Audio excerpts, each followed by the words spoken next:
Another day, another round of the dev server. But yes, ladies and gentlemen, the updates are rolling through into this, and you can play it too. You see, Gaijin is allowing us to play it much longer than usual. Now, in the past, Gaijin would open it up for a couple of days. We would get all our footage, etc., and then they would close, and we'd have to wait until this second, and at times, even a third dev server to kind of get everything in line. This time, however, they're just leaving the server open and updating it as we go. And with that comes some more notable changes. Now, there's a ton of things in this update that I'm just not going to go over, such as UI for naval, radar stuff, TWS Plus, I think it's called. There's a bunch of things that I'm just not overly familiar with, and I'm not the best person to look more into that. Go look at Matt AWG, or if I said your name right, I'm sorry if I didn't, Tech, etc. They have way more details on the finer things in life. But as always, before I do dive into the details, the specs of everything we're going to do today, please keep in mind this is the dev server. Everything is subject to change. Even more so, this current change that I don't agree with, and I think many of you guys really don't as well, because in my previous video, we went into full detail about why this is kind of coming and how it makes sense, or how I would say it begrudgingly makes sense. I guess to some degree. For balancing purposes, not so much, but I'll leave that for the comment section. But again, please take everything with a huge grain of salt. And if there's things that you do not like, go over to the War Thunder forums and let them know what you think. You'd be surprised how often they actually look at that stuff and listen, although I'm sure not everything goes through, I understand. Oh, and if by any chance you do buy Golden Eagles to, you know, spade vehicles in here, buy them to test them, or getting some pre-order stuff, use my 3% discount link. Cool. Link is down below in the description if you guys want to save some money, and I get paid too. Awesome. Oh, and one more thing.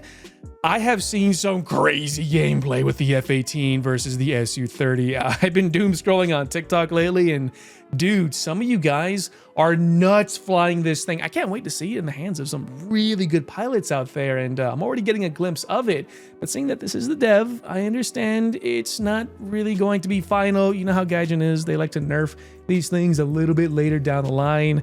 The F-15 is a very good example of that. That, or I just suck with it. Anyways, let's go to the details, shall we? Now, again, first thing I want to go through is, yes, I understand the basket is a big thing. Not a lot of you guys like it. Go watch the previous video to understand it.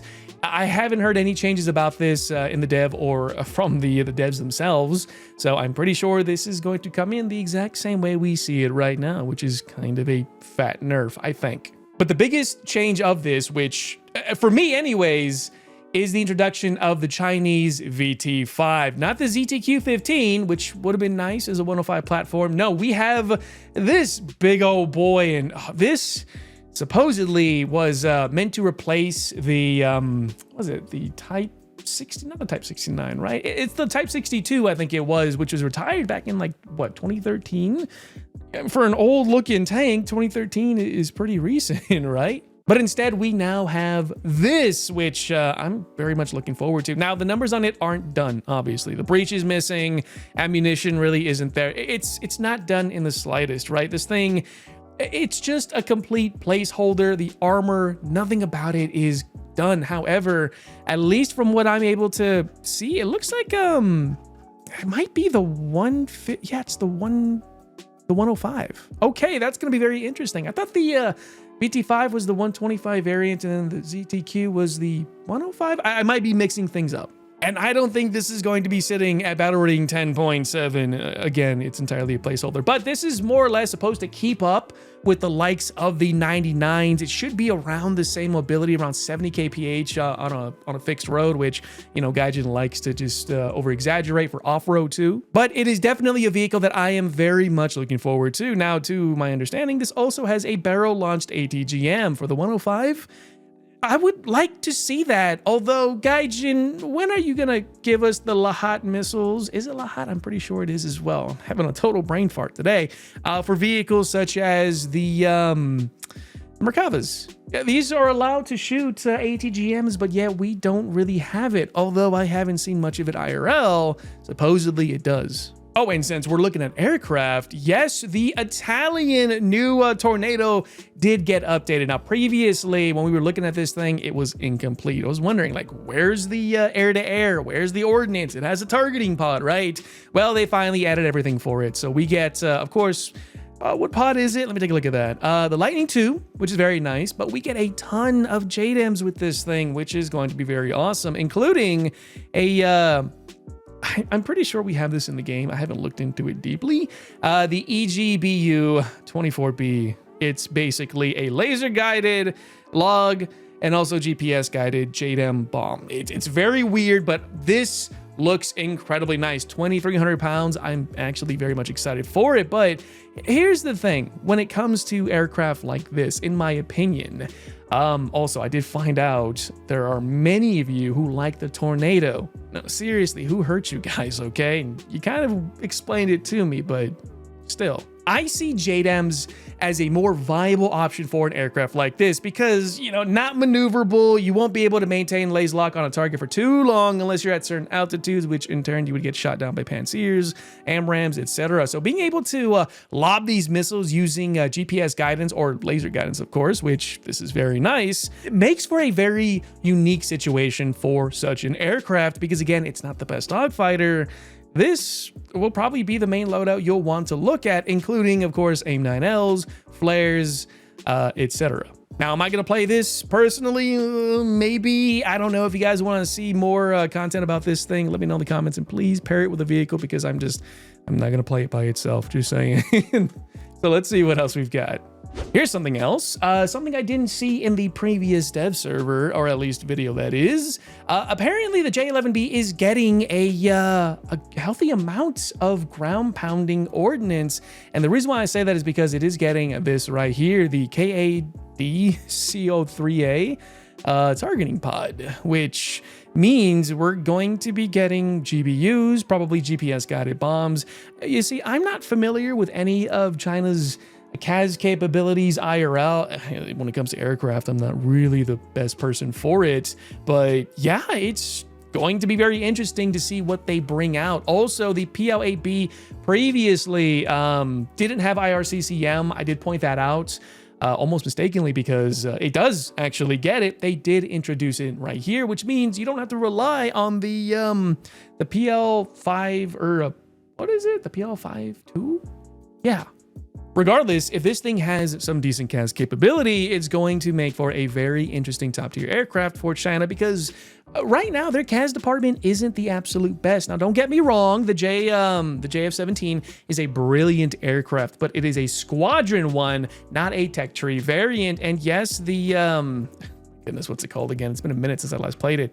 The JH-7A is another brilliant one as well, although it does to some degree suffer a little bit against AMRAAMs, etc. The J-10 is probably the next best thing. Great for dogfighting, more so than it is CAS, but it does have the ability to drop, you know, GPS guided bombs as well as laser guided GBUs, which, by the way, if you didn't know, it can be dropped over Mach, which in truth, I didn't know about that until fairly recently. Yeah, I would slow down just to try to drop the damn thing. Didn't work out too well. Oh, and continuing on with aircraft, there is one thing that I either failed to mention in my previous video or it was recently added, and that is a more intelligent MAW system for aircraft that have it. Now, supposedly, to my understanding, and I don't know how well this really works, the MAW system is supposed to differentiate between radar-guided and IR-guided missiles. So now, normally in the live server, what would happen is if a radar-guided missile was coming at you, it would just spam out everything, right? It would throw either your flares, your chaff at the same time, or whichever you had selected. That is no longer going to be the case with advanced aircraft like this, which means it'll be able to tell which missile is coming with it or towards it and dispense countermeasures that are effective towards it. So, in easier words, if an IR missile comes at you, it's only going to pop flares. If a AMRAAM comes at you, it's only going to pop chaff. Now, how well this is going to work in the game is everyone's guess at this point because, come on, do you really trust that? I still have my finger on the trigger whenever I hear a missile or I see a missile. I'm spamming flares anyway, and even more so, pre-spamming them. Only when I CAS I'm a decent dogfighter, but trust me, I am nowhere near a comfortable level to actually do it. But man, still love this loadout. And to my Russian mains out there, oh yeah, you guys are getting a bit of tough love this time around. Now, don't get me wrong, I too am a Russian main. However, there are 2 vehicles in this game that I absolutely refuse to play. One of which I own, the other one I do not, and I will not own, at least not in the foreseeable future. And that is the KA-50. That's right, it's actually getting rebalanced, I would say, or possibly nerfed. Now check this out, man, this is a beautiful model. I mean, Gaijin, you guys went all in on the design of the engines and whatnot. I haven't looked at this. It may be in the live server, but that goes to show how much I despise this helicopter. And I don't personally own it, as you can see. You do get a ton of new modules here. You have avionics block for weapon control. You have another one for guided weapons control, which means if this gets shot out for any reason, which this seems to be a fairly common spot, you lose access to your missiles and apparently your guns as well. And we all know how KA-50's tails like to come off, and players would still fly around anyway. Check this out. Now, if you play at top tier, you would know that this part of the tail loves to fly off quite a bit. Once you hit it with anything, you lose RWR, you lose sensors, and you lose NVD. I would say thermal sight, but this doesn't have thermal, and the auxiliary power unit, which means you probably lose access to a ton of the systems up here anyway. So in easier words, if you get shot in this thing, you're screwed. Yeah, no more early game rocket rushes. Yeah, it's not every day I get to vent to you guys about how much I don't like something and how I'm actually looking forward to this nerf. Yeah, right.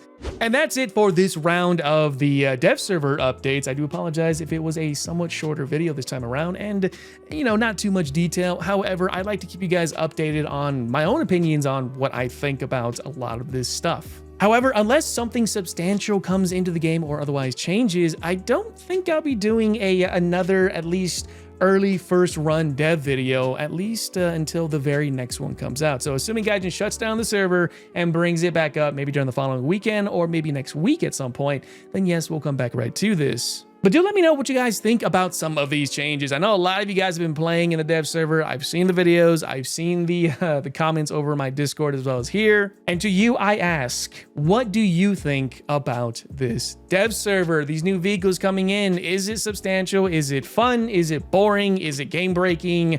Which there seems to be a lot of you guys who think so. Feel free to let me know. But I will say this, one big change that I'm looking forward to is ray tracing. Again, I'm running this at max setting with TAA on my 4090, which previously it was very difficult at 4K. So Gaijin, you guys are doing a solid job on this one, just saying. But yeah, that's all I got for you guys. Thank you so much for taking the time to watch this, and I will see you not only in the next video or even the streams, but most certainly in the upper BRs of War Thunder, where I'm going to be enjoying a vehicle like this, and even more so shooting down those KA-50s. I'll see you next time.